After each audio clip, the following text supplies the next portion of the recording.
Some places I've been to within the United States, are some national parks. I love visiting national parks. It's a lot of fun. I've been to the East Coast a few times. I've been to the West Coast a few times, and those are fun places to be. I think it's neat that we live in a country where, each region has a distinctive, lifestyle and flavor, different things to see. That's neat. And then internationally, I was in China a couple years ago. That was fascinating. I've been to Nicaragua a couple of times, doing some work trips with Habitat for Humanity, and absolutely loved that extraordinary experience. And then about 10 or 15 years ago, I was in Europe for about a month and a half, and that was a lot of fun. And this coming summer, my family and I may go back to Europe, so we'll visit like Italy and work our way up to Norway. Action. How I guess I would compare people, in the Northeast, Philadelphia, New Jersey.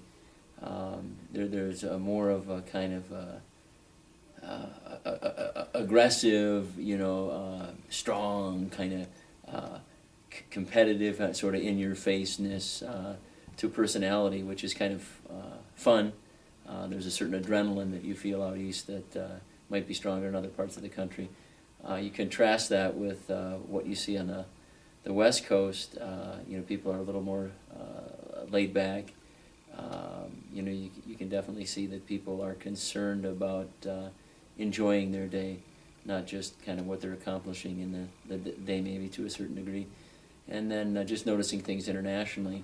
Going to China, I think there's just a whole sense of ascension and a desire to improve themselves and their families. Everybody seemed to be busy, working hard, and really looking for to grab hold of that promise of success. So that's neat. In Nicaragua, I just think we can learn so much from the people. I've talked to some people here in this country who don't even know their neighbors, which was a stark contrast. When I was down in Central America, life is so much more sort of together.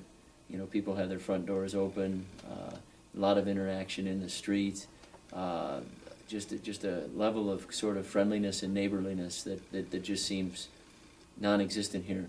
People open their garage and shut it, and there may be no interaction for weeks or months at a time.